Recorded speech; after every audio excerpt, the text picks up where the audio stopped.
Oh, have in gear. It's kind of a bad idea. Ha, take it out of gear. Ah, there it is. Is this on? Well, let's go.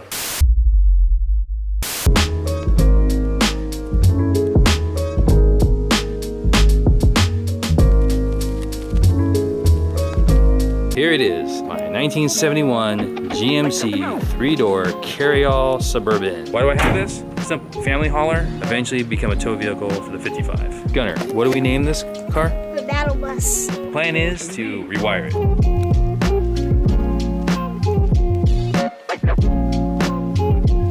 Got it plugged in, tightened up. Here's the engine section right here. So that's what we'll be doing. Headlights, brake lights, turn signals, fuel gauge, everything's here. So I'm about to run it down the firewall. So yeah, we're done with the wiring on the Suburban here. That kit was really good. I think if you're a first-time installer and you get it specific to your vehicle, so I was a 67 to 72, it had all the plugs and stuff already on it, so that made it much quicker and easier to understand and to install. Well, we're back for another episode of Home Wrenchers. I hope you guys are enjoying it. You enjoying this, Penny? Yes. You are? Anyways, since I'm done wiring up the Suburban, I need to install some gauges on it, because on that particular model, there is no gauges in the dash. It's just literally a speedo and a fuel gauge and some warning lights. And I don't really like the warning lights because and some most warning wires. yeah.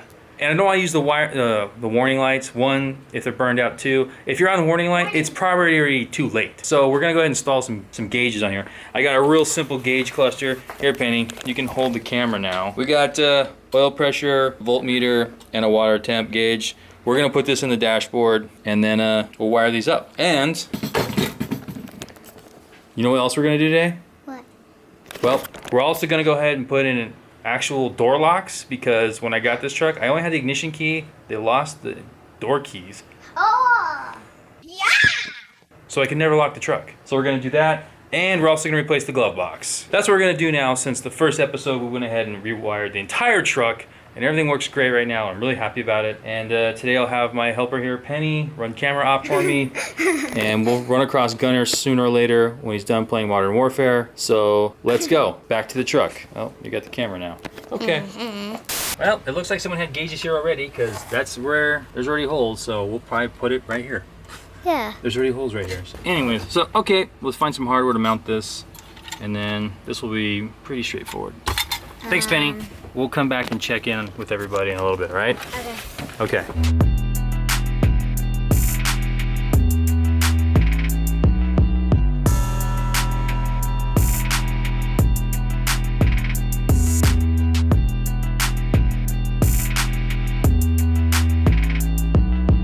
I found a switched on power to run the voltmeter off of. It's going to be a switched circuit for a radio, because on this car there's actually two. There's an unswitched and a switched, so we're using the switched one. Gunner, hold the camera, show them what to do. So what that means is when I put on my test light and we give it power, it lights up. I'm barely hang on. There you go. And it's keyed on, so we'll run the voltmeter off that. That's what we're gonna do. And the best part is I found some screws. These screws are already the exact same size as the holes that are already here, so that makes it even better for us. So that's cool. Well, these holes right here, I got screws that'll go right into it. So, all right, then we're gonna mount this to the back of the voltmeter, which is right here. And we'll start pulling the wires out for this, and then we're gonna do the oil pressure, and then we'll do the temperature. So we're gonna mount this up. We're gonna crimp this end on here, get it onto the voltmeter, put a ground on it, and then do oil pressure next through the firewall. So, all right, here we go.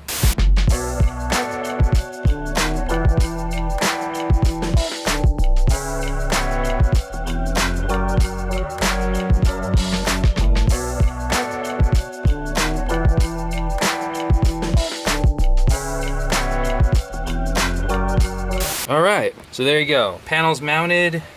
I double checked it. You can go into all the gears without hitting it, which is a big deal, since imagine that. So it's mounted. We'll do that ground real quick, and then we're gonna run the wires out to the oil pressure and the water temperature.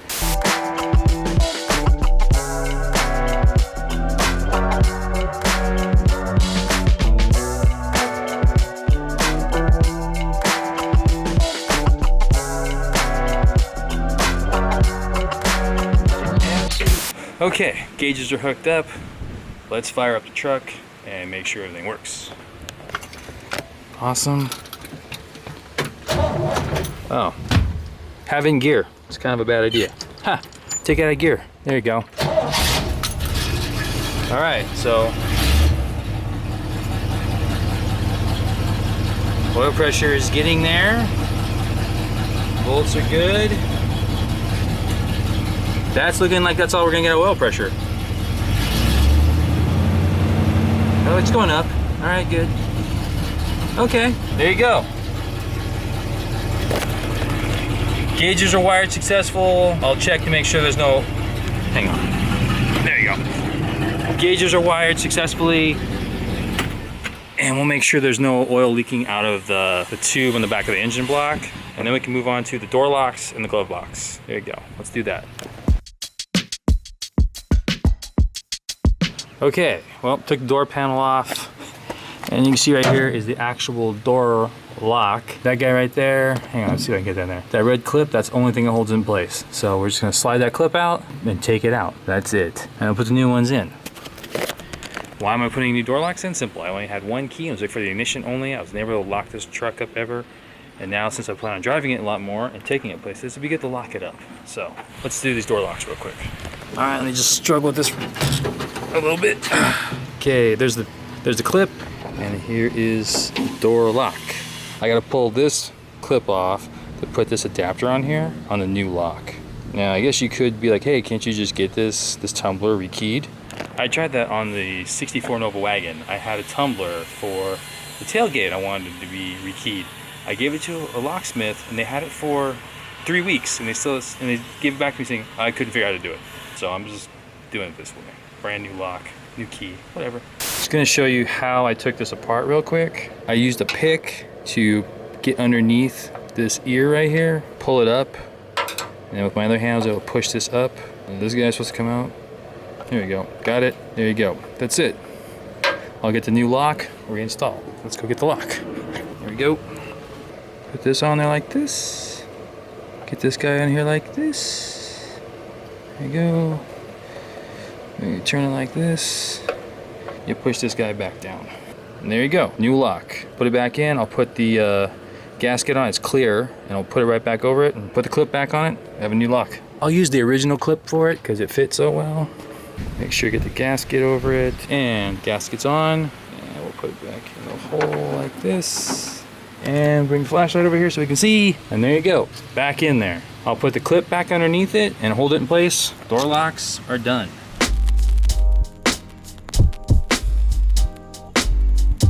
All right, so we gotta go put the glove box in. Let's go look at the glove box real quick. So this is the new glove box. It is made out of cardboard. And the reason why we're putting this in is because the other one, the bottom blew out of it, and every time we drive, stuff rattles out and falls on the floor of the car.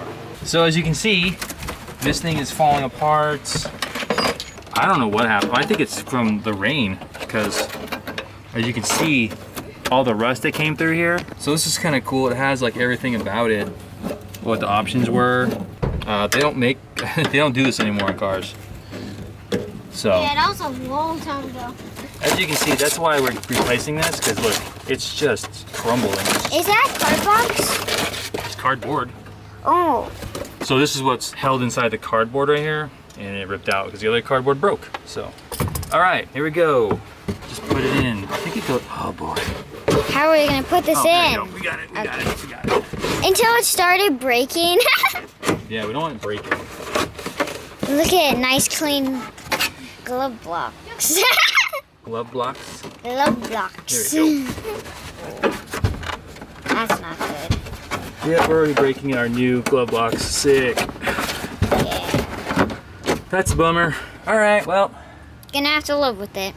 guess we're gonna have to right now, Penny. Well, it doesn't look bad. Yeah. All Wait, right. are you just keeping this in here forever? So How dare you? there you go. Glove box is done. All right. So we got done with that. Let's go wrap this thing, guys. Back to the truck. Let's go. That's a wrap. There you go. We're done with it right now. We're done. We're done. Anyways, Suburban's done for right now. We rewired it the first episode. This time we just did the gauges on the dash, door locks because I need the locks to lock it, and a glove box. Next time, we're gonna do more stuff. Let's see what parts we can get. Oh, one more thing. We did finally find a place for Johnny Cash. He's up here, hanging out, looking over the whole garage. Sick.